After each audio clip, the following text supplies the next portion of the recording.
한 나병 환자가 예수께 와서 꿇어 엎드려 간구하여 이르되 원하시면 저를 깨끗하게 하실 수 있나이다. 예수께서 불쌍히 여기사 손을 내밀어 그에게 대시며 내가 원하노니 깨끗함을 받으라. 곧 나병이 그 사람에게서 떠나가고 깨끗하여진지라. 곧 보내시며 엄히 경고하사 삼가 아무에게 아무 말도 하지 말고 가서 내 몸을 제사장에게 보이고 내가 깨끗하게 되었으니 모세가 명한 것을 드려 그들에게 입증하라. 그러나 그 사람이 나가서 이 일을 많이 전파하여 널리 퍼지게 하니 그러므로 예수께서 다시는 드러나게 동네에 들어가지 못하시고 오직 바깥 한적한 곳에 계셨으나 사방에서 사람들이 그에게로 나아오더라.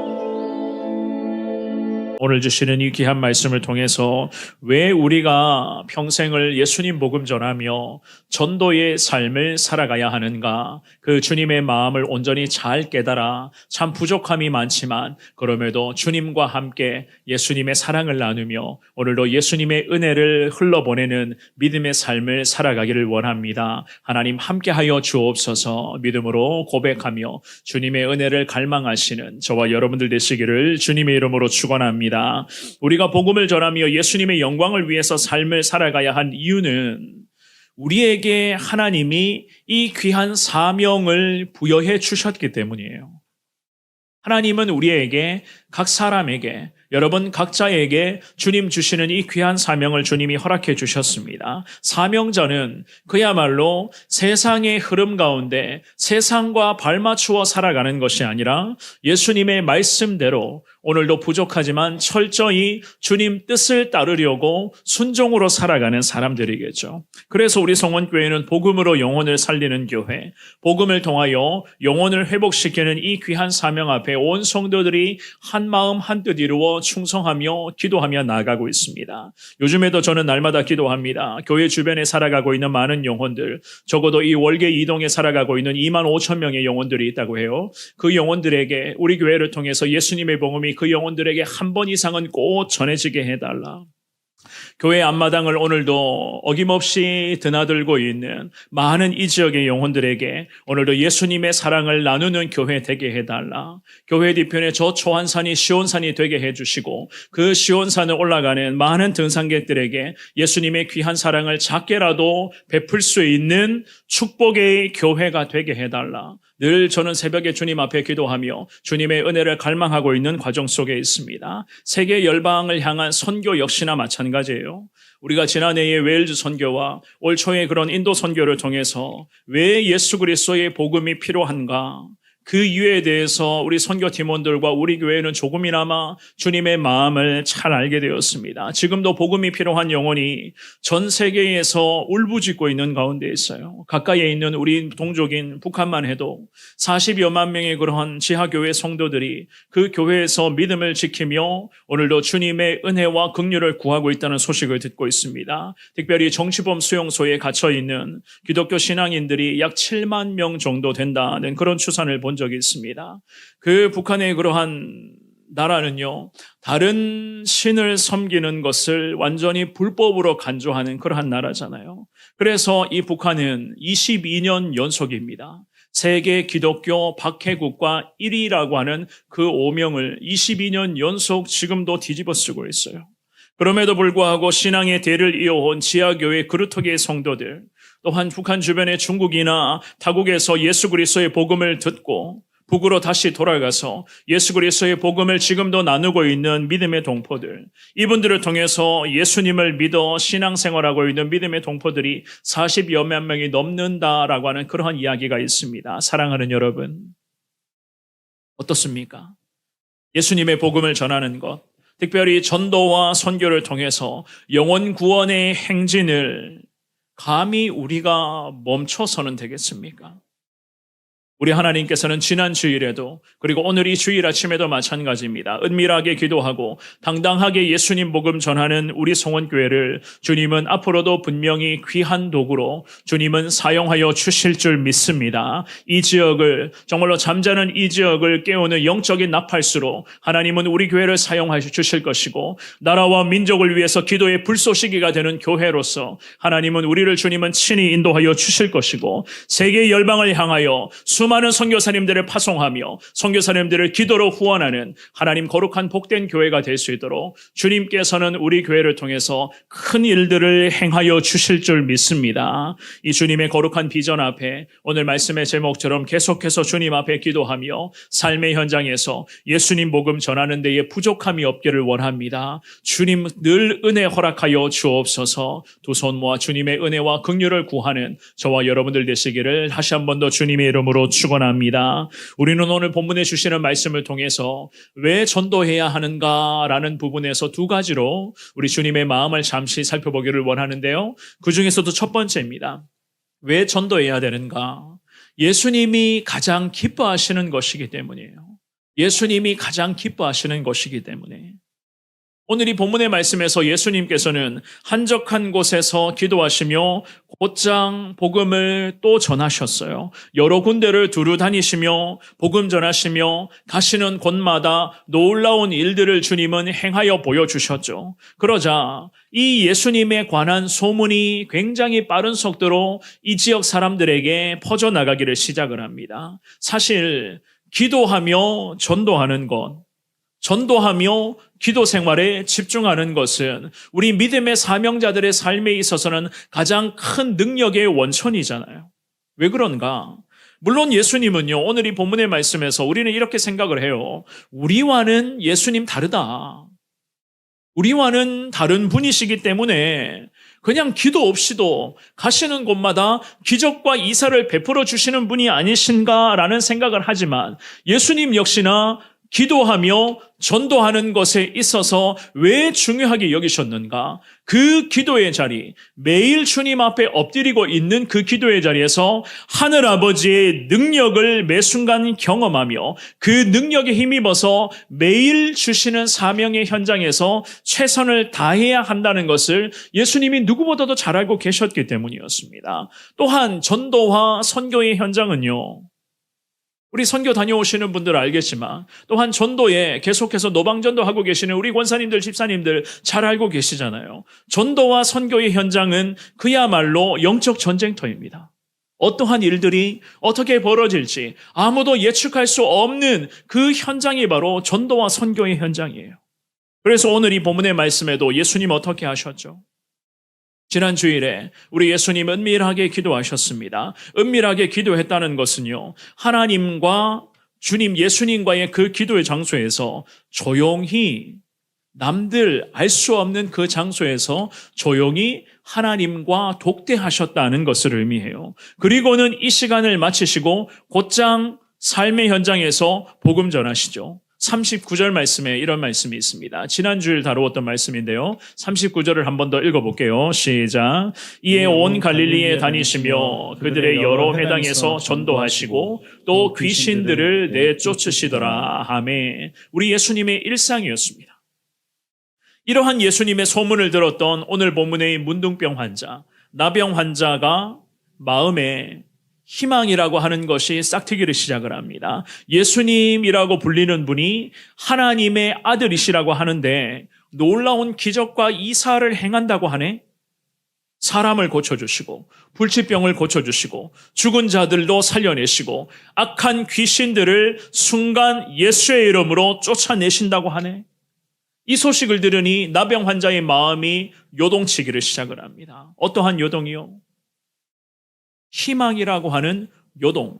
이 요동이 나병 환자의 마음을 계속 뒤흔들고 있었어요. 그래서 예수님께 나와서 이 나병 환자가 기도하며 매달리기를 시작을 합니다. 40절 말씀. 오늘 본문의 40절입니다. 읽어보겠습니다. 시작. 한 나병 환자가 예수께 와서 꿇어 엎드려 간구하여 이르되 원하시면 저를 깨끗하게 하실 수 있나이다. 아멘. 당시 시대에 여러분들 잘 아시죠? 나병 환자, 이 문둥병은 이 시대의 유대인들에게 있어서는 죄의 결과를 상징하는 질병이었습니다. 한마디로 이 문둥병 환자, 나병 환자가 자기 죄 때문에 문둥병에 걸린 거예요. 내가 지었던 죄에 대한 대가가 내 몸에 고름이 줄줄 흘러나게 되는 이 문둥병이었습니다. 그러니 이러한 생각을 하고 있으니 나는 지금 죄의 대가를 치르는 사람이다 라고 하는 그러한 생각 속에 갇혀 있는 상황이었어요. 그래서 이 나병 환자 역시나 늘 혼자였습니다. 인간의 기본적인 생활 자체가 이 사람에게는 보장되어 있지 않았어요. 육체적인 고통, 온몸에 고름이 줄줄 흘러내리고 피부가 떨어져 나가는 이 고통도 참 참기 어려운 고통이었지만 정신적인 고통이요. 이런 말로 표현할 수 없을 만큼 너무나 고통스러웠고 혼자서 외롭게 하루하루의 시간을 보냈습니다. 레위기 13장 45절 46절 말씀에 나병 환자는 이렇거든요. 읽어보겠습니다. 자, 시작. 이는 나병 환자라 부정하니 제사장이 그를 확실히 부정하다고 할 것은 그 환부가 그 머리에 있음이니라.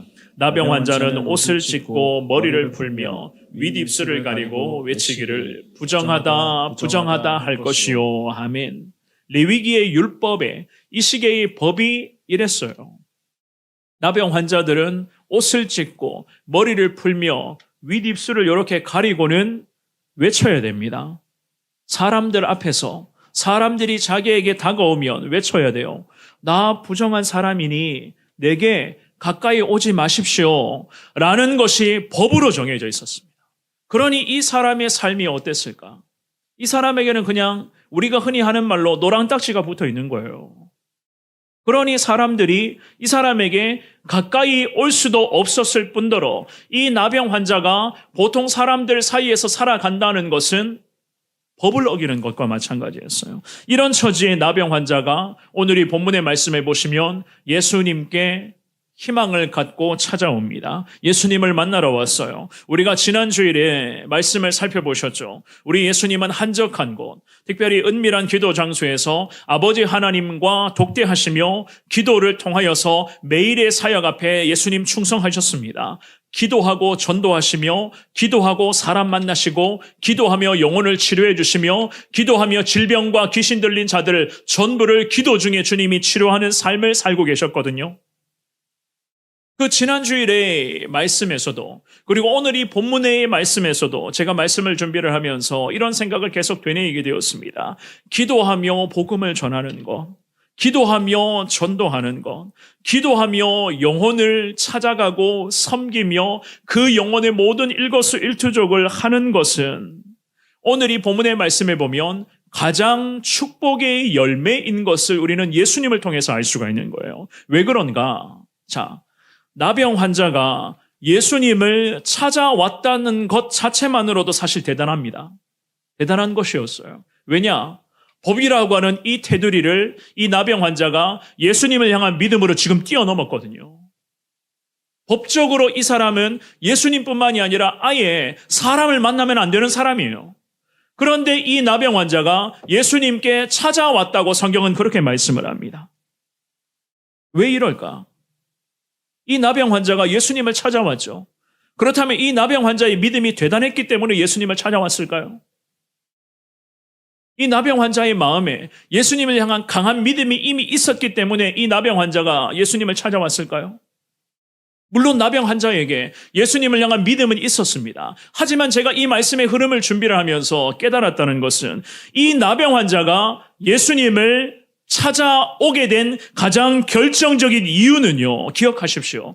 우리 예수님이 한적한 곳에서 기도 생활을 하고 계셨기 때문이에요. 예수님이 하나님과 독대하시면서 기도 중에 이 나병 환자의 마음을 주님이 움직여 주신 것이었습니다. 기도 중에 오늘도 주님이 기도하시기를 만나야 될 사람을 만나게 하시고 복음이 필요한 영혼에게 복음을 전하게 하여 주옵소서라고 기도하셨겠죠. 매일의 기도 생활, 한적한 곳, 은밀한 곳에서 하나님과 독대하시며 이 기도의 시간을 가지신 예수님이셨어요. 그 기도에 아버지 하나님이 응답하셔서 이 나병 환자, 혼자 외롭게 살아가고 있었던 나병 환자의 마음을 하나님이 움직여 주시기를 시작을 합니다.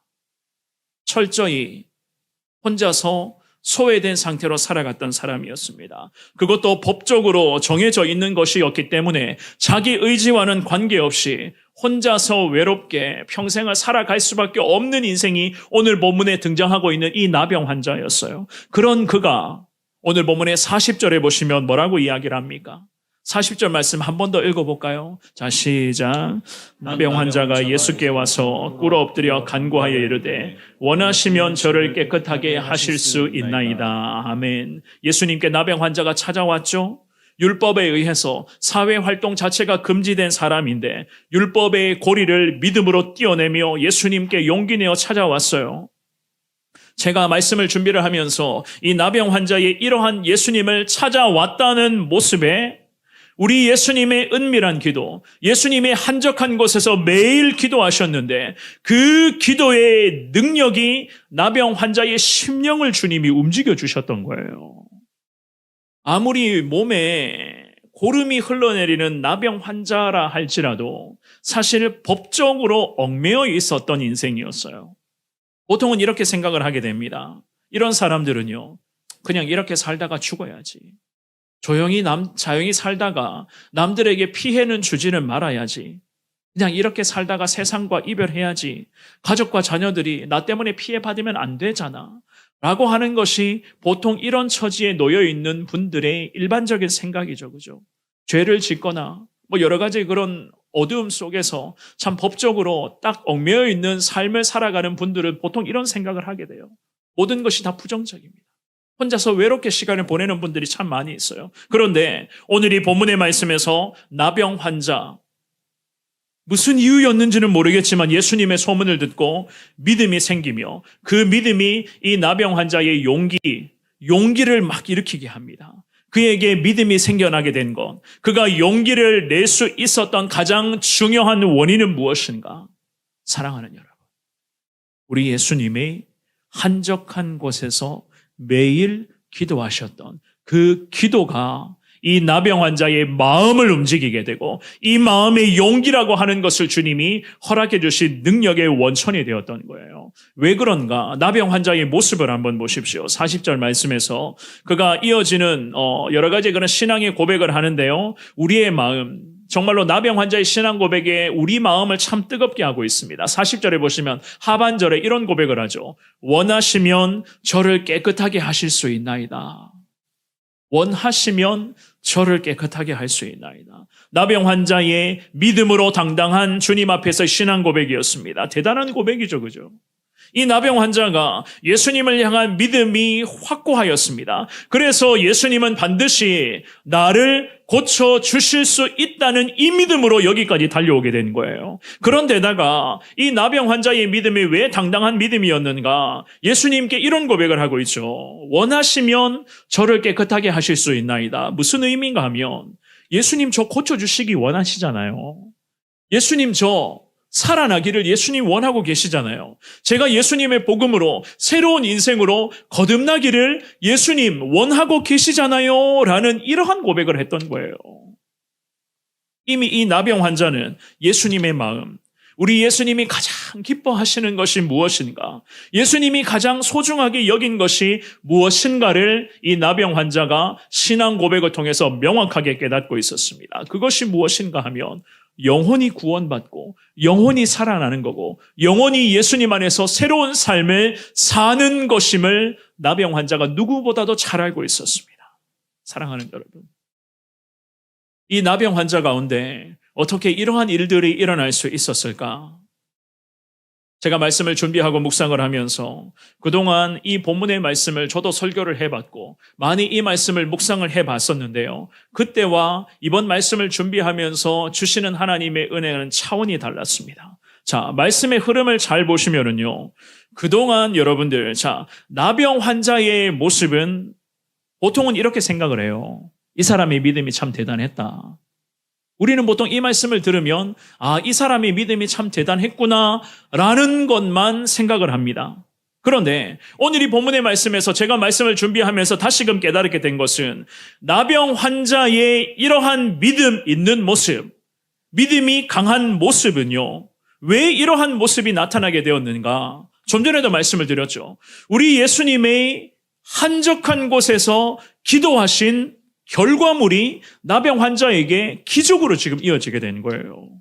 영혼을 향한 예수님의 기도. 예수님의 기도는 은밀하게 항상 한적한 곳에서 늘 지속되고 있었습니다. 35절 말씀 한 번 더 읽어볼까요? 마가복음 1장 35절의 말씀입니다. 자, 시작. 새벽 아직도 밝기 전에 예수께서 일어나 나가 한적한 곳으로 가사 거기서 기도하시더니 아멘. 이 말씀이 정답이에요. 이 말씀이 우리에게 명확한 전도의 기준과 왜 전도해야 되는가에 대한 능력을 우리에게 알려주고 있습니다. 기도하시고 복음 전하시며 기도하시며 영혼을 살려주시는 이 사역을 예수님은 계속 수행하고 계셨습니다. 오늘 본문으로 가서 41절과 42절 말씀도 읽어보겠습니다. 본문의 41절 42절입니다. 시작. 예수께서 불쌍히 여기사 손을 내밀어 그에게 대시며 이르시되 내가 원하노니 깨끗함을 받으라 하시니 곧 나병이 그 사람에게서 떠나가고 깨끗하여 진지라. 아멘. 이 두 구절의 말씀에서 우리가 왜 예수님이 기뻐하시는 것이 영혼 구원이고 전도인가를 분명하게 알 수가 있습니다. 나병 환자의 영혼을 위한 주님의 기도가 이어집니다. 드디어 기도로 인한 결실이 오늘 이 말씀을 통해서 나타나거든요. 이 나병 환자를 예수님 41절의 초반부에 보시면 뭐라고 말씀해요? 우리 예수님이 이 나병 환자를 어떻게 하셨다고요? 불쌍히 여겨주셨다. 성경은 그렇게 말씀을 합니다. 이 41절에서 불쌍히 여기사라는 이 구절을 원어로 해석을 하면 이런 뜻입니다. 간절히 열망하다. 간절히 열망하다. 자, 누가 무엇을 간절히 열망하죠? 누가 무엇을 열망합니까? 예수님이 나병 환자가 고침받기를 열망하고 있었어요. 예수님이 나병 환자가 새롭게 주님 안에서 회복되고 치료되기를 예수님이 누구보다도 간절하게 열망하고 있었습니다. 이게 예수님의 마음이에요. 이게 예수님의 마음이었습니다. 예수님이 나병 환자의 그런 치유를 간절히 열망했다. 성경은 명확하게 말씀을 합니다. 나병 환자가 받고 있었던 고통을 목격하셨고 더불어 그 고통에 동참하고 계시는 우리 예수님이셨을 뿐만이 아니라 그 나병 환자의 그 병에 의한 고통과 삶의 고통과 인생 자체의 그 고통을 고쳐주시고자 간절하게 열망하시는 그 마음이 누구보다도 예수님의 마음이 간절했어요. 히브리서 4장 15절 말씀에 보면 이런 말씀이 있습니다. 우리 같은 목소리로 읽어보겠습니다. 시작. 우리에게 있는 대제사장은 우리의 연약함을 동정하지 못하실 리가 아니요 모든 일에 우리와 똑같이 시험을 받으신 이로되 이때는 없으시니라. 아멘. 우리의 연약함을 예수님은 동정하신다는 거예요. 우리의 아픔을 주님이 공감하신다는 겁니다. 나병 환자가 무엇 때문에 아파하고 왜 이렇게 힘겹게 인생을 살아갔는가? 예수님 이미 그 나병 환자의 삶을 공감하시고 마음을 공감하시고 흐르는 눈물을 닦아주시고 그에게 하나님은 이 사람 내가 고쳐주어야 되겠다. 이 사람은 나를 통해서 새로운 삶을 살아갈 수 있다는 간절한 열망으로 이 나병 환자를 대하고 있었던 것이었습니다. 이것이 바로 우리 예수님이 가장 기뻐하시는 주님의 거룩한 기쁨과 주님의 사명 아니겠습니까?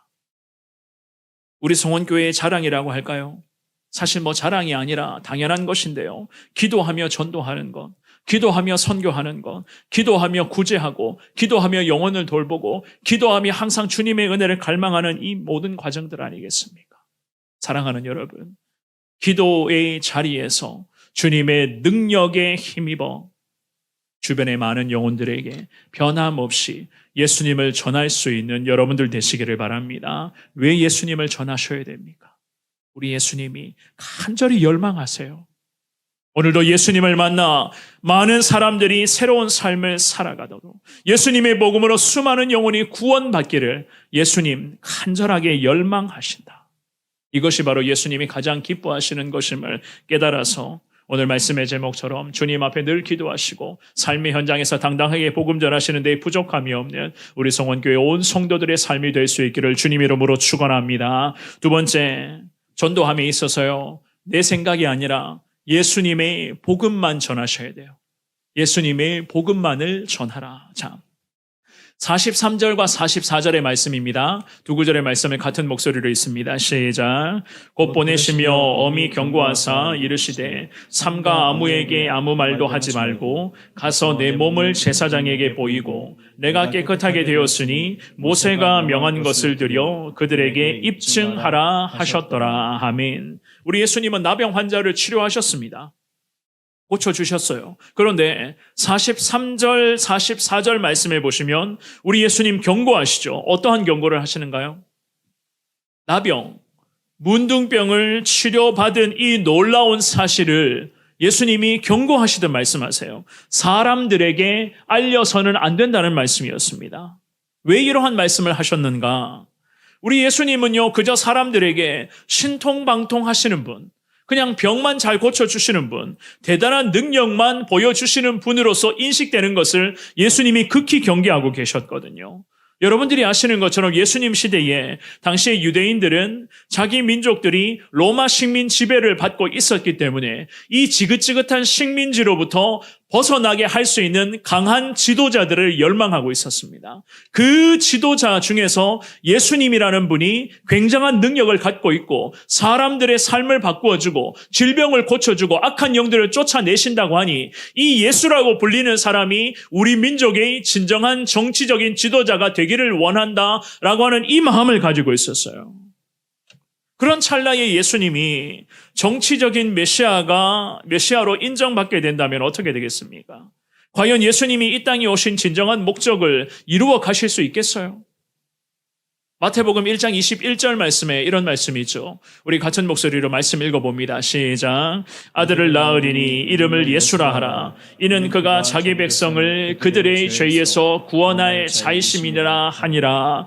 영혼 구원을 위해 이 땅에 오신 예수 그리스도. 마태복음 20장 28절 말씀에서도 예수님 이런 말씀을 하신 적이 있으셨어요. 읽어볼게요. 자, 시작. 인자가 온 것은 섬김을 받으려 함이 아니라 도리어 섬기려 하고 자기 목숨을 많은 사람의 대속물로 주려 함이니라. 아멘. 우리 예수님 정치적인 지도자가 되어서 수많은 백성들에게 추앙받고 섬김받는 것을 원하는 것이 아니라 예수님의 목숨을 십자가에 내어주심으로써 수많은 사람들을 구원하시기 위해서 이 땅에 오신 분이신 것을 예수님 분명히 말씀하셨습니다. 영혼 구원을 위해서 이 땅에 오셨어요. 그래서 예수님은 오늘 본문으로 가서 나병 환자에게 말씀하죠. 너의 몸을 제사장에게 보이고 네가 깨끗하게 되었으니 모세가 명한 것을 드려 그들에게 입증해 보일 것을 주님이 이 나병 환자에게 명령하셨습니다. 나병 환자, 주님으로부터 치료받았어요. 이제는 그 시대의 정결법에 따라서 제사장에게 찾아가서 나 치료되고 회복되었습니다 라는 것을 입증받아야만 했었습니다. 그래서 오늘 본문의 말씀에 보면 모세가 명한 것을 드려라고 성경은 그렇게 말씀하거든요.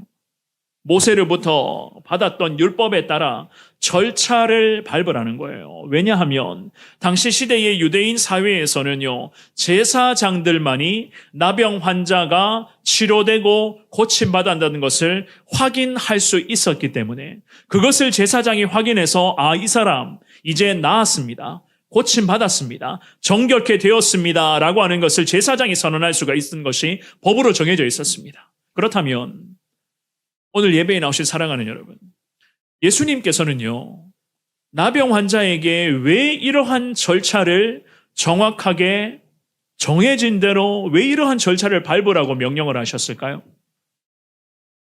왜 절차대로 하라고 명령을 하셨을까요? 우리는 이쯤에서 이런 생각할 수 있어요. 예수님이 고쳐주시지 않느냐. 예수님이 고쳐주셨는데 나 100% 고침받았어. 나 100% 나았어. 굳이 예수님이 고쳐주셨는데 뭐하러 사람 찾아가서 인증받아야 하는가? 예수님이 고쳐주셨는데 뭐가 문제야? 보통은 우리가 이런 생각을 할 수가 있겠죠. 하지만 이러한 생각들은 어디까지나 사람의 기준으로서의 생각입니다. 우리는 예수님의 오늘 이 본문의 말씀에서 은밀하게 기도하며 당당하게 복음을 전하며 살아가야 할 저와 여러분들이 앞으로의 삶의 현장에서 특별히 전도하며 영혼을 섬기며 우리가 선교하며 주님 앞에 충성하는 데에 절대로 간과해서는 안 되는 한 가지가 있습니다. 무엇인가? 우리 예수님의 나병 환자를 향한 이러한 명령은요, 율법을 폐하러 오신 예수님이 아니었기 때문이었어요. 율법을 완전하게끔 하시기 위해서 예수님 오셨다. 마태복음 5장 17절 말씀에 보면 이런 말씀이 있습니다. 읽어보겠습니다. 시작. 내가 율법이나 선지자를 폐하려 온 줄로 생각하지 말라. 폐하려 온 것이 아니요 완전하게 하려 함이라. 아멘. 우리가 이 부분을 놓쳐서는 안 되는 거예요. 나병 환자가 예수님으로부터 고침받았어요. 이제는 율법의 절차에 따라 정확하게 그 절차를 행해야만 합니다. 왜냐? 율법을 잘 적용하여 이 환자가 치료되었다는 것을 제사장에게 입증을 받아야 사회적인 제도권 안으로 다시 들어갈 수가 있게 되는 거예요. 무슨 의미인지 아시겠습니까? 우리 예수님이 이 나병 환자를 고쳐주시면서 단순히 질병만 이 자리에서 고쳐주신 것이 아니었어요. 이 나병 환자의 질병을 고쳐주시면서 앞으로 이 나병 환자가 이스라엘 유대인 사회에서 예수 그리스도의 거룩한 복음을 증거하는 삶을 살기를 예수님 큰 그림을 갖고 계셨던 것이었습니다. 그러기 위해서는 이 시대의 법의 절차에 따라서 나병 환자가 자기가 치료되었다는 것을 제사장에게 찾아가서 먼저는 입증하는 작업을 거쳐야 되는 거예요. 이 작업을 거쳐야 사회적인 제도권 안에 들어가서 당당하게 예수님의 복음을 전할 수가 있게 되는 것이거든요. 우리 예수님이 이러한 부분을 염두에 놓고 계셨습니다. 나병 환자의 입장에서는 나병이라는 문둥병이라는 지긋지긋한 이 고통에서 벗어났다 할지라도 여전히 사회적으로는 고립된 상태였습니다. 자기의 질병은 나았을지라도 사회적으로는 소외되어 있는 상태였어요. 그래서 우리 예수님께서 오늘 본문의 44절 말씀에서 말씀하시죠. 그들에게 입증하라. 이 모든 입증, 검증의 과정을 통해서 인간의 생각을 내려놓으라는 거예요. 여기에서 우리의 판단을 내려놓으라는 겁니다. 고침받은 것이 전부가 아니라 이 정도면 괜찮아. 예수님 고쳐주셨어. 예수님이 나를 치료해 주셨으니 무슨 문제야. 이런 식의 인간의 생각을 내려놓고 주님의 말씀대로 절차에 따라 말씀하시는 대로 철저한 순종으로 나아갈 것을 예수님이 그렇게 이 나병 환자에게 당부하시며 명령하셨던 것이었습니다. 내 삶에 있어서 순간순간에 내 생각이 정답이 아니라 매 삶의 순간순간마다 하나님 말씀이 내 인생의 유일한 정답이니 말씀대로 하라는 거예요. 하나님 말씀대로 하라.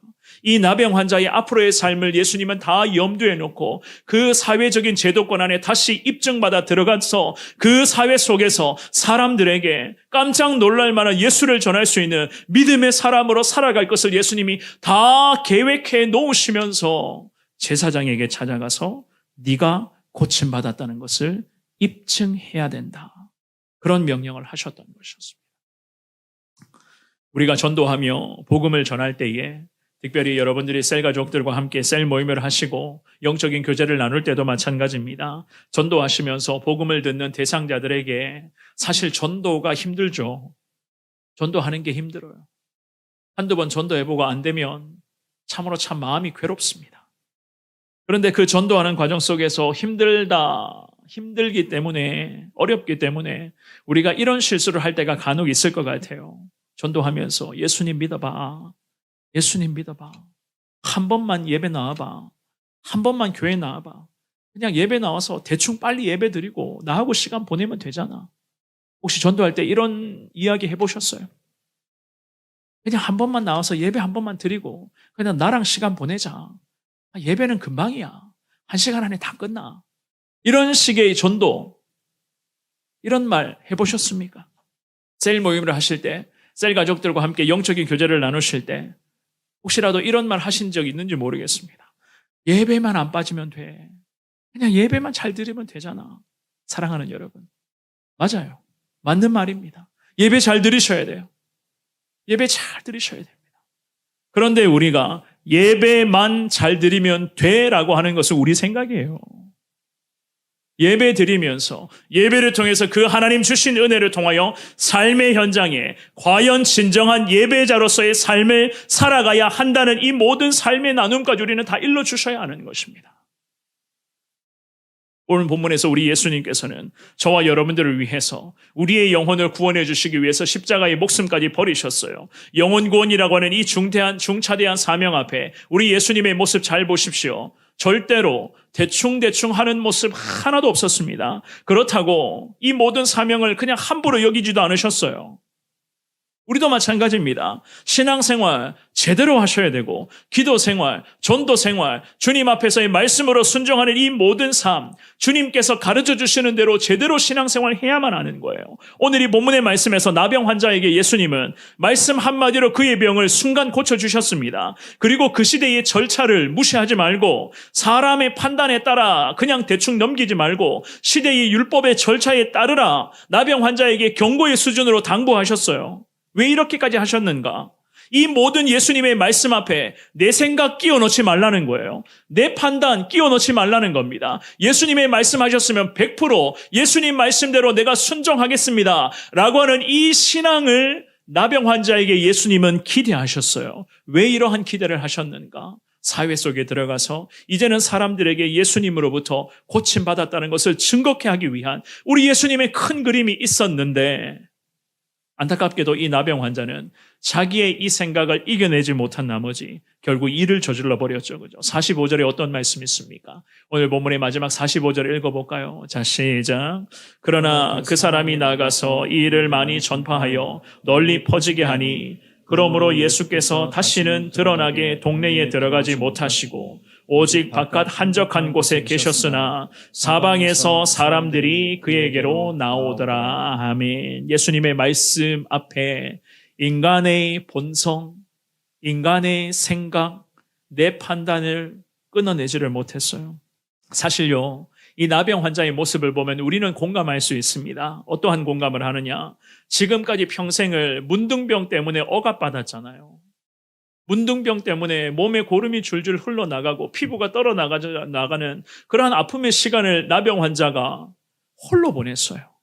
멀리 떨어져서 혼자서 외로운 시간을 보냈습니다. 그런데 이 순간 예수님을 향한 믿음으로 주님으로부터 고침받고 치료되었죠. 이 나병으로부터 해방된 이 영적, 이 건강의 기쁨, 이 건강이 회복되었다는 이 기쁨을 나병 환자가 억제한다는 것은 사실상 좀 어렵지 않겠습니까? 당장의 가족들에게도 먼저는 찾아가서 나 나았어. 나 예수님 만나 고침받았어. 이 이야기를 하고 싶은 것이 사람이에요.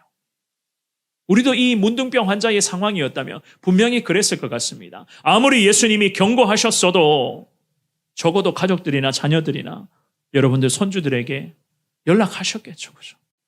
먼저 이야기하셨을 겁니다. 그 솟구치는 생명이 회복되었다는 그 환희의 도취가 되어서 이 나병 환자는 예수님의 당부를 순간 놓쳐버렸던 거예요.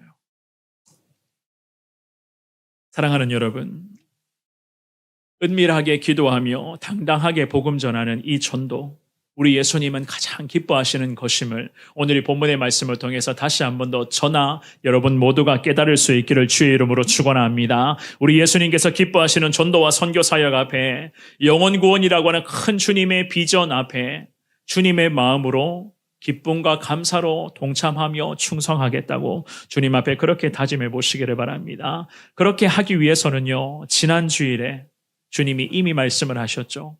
한적한 곳에서 기도하시고 전도하셨다. 기도하시고 영혼을 살리셨다. 이 큰 기도라고 하는 능력의 시간을 여러분들 절대로 가볍게 여기지 마시기를 바랍니다. 기도하며 전도하셔야 돼요. 전도하다 보면은 아까 좀 전에 말씀을 드렸죠. 자꾸만 전도 중에 워낙에 전도가 어려우니까 사람의 생각이 기어 들어갈 수가 있습니다. 그냥 1시간 딱 예배드리고 나랑 놀자. 나랑 커피 마시고 밥 먹자. 이게 주가 되면 안 된다는 거예요. 전도할 때. 무슨 의미인지 아시겠죠? 그런데 전도하다 보면 이런 말을 할 때가 있어요. 해야 될 상황이 있습니다. 그렇다고 제가 여러분들에게 하지 말라고 이야기하는 건 아니에요. 우리의 마음에 이 영혼을 전도하는 목적을 놓쳐서는 안 된다는 겁니다. 이 영혼이 우리와 만나서 밥 먹고 교제 나누는 것이 주가 되어서는 안 되고, 이 영혼이 주님을 만나 예배드리고 예배를 통해서 예수 그리스도의 복음 앞에 영혼이 새로운 삶을 살아가게끔 하는 것이 내 가장 주된 기도의 제목인 것을 명심하시면서 한 영혼이 주님께로 돌아오는 이 과정 속에서 절대로 단 1%도 내 생각에 스며들어가지 않도록, 세상의 것들이 복음 앞에 스며들어가지 않도록 여러분들이 기도하시면서 온전한 복음을 잘 전할 수 있기를 주님의 이름으로 축원합니다. 특별히 다음 주에 우리가 태신자 작정을 또 할 예정에 있습니다. 여러분들 각자가 주변의 가족들부터 주변의 많은 지인들과 친척, 친구들까지 전도해야 되고, 특별히 예수님의 복음이 필요한 사람이 주변에 많이 있을 거예요. 그 중에서도 여러분들 한 분이 3사람 이상입니다.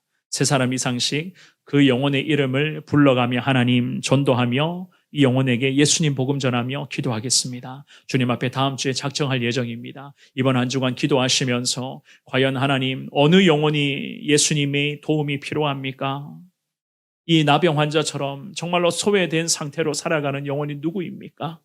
혼자서 외롭게 지내는, 눈물만 흘리며 사는 사람이 누구입니까? 그 사람을 내게 붙여주시고, 그 사람이 가족이든 자녀이든 내 주변의 사람이든 하나님 그 사람의 이름을 먼저 불러가며 기도하겠습니다.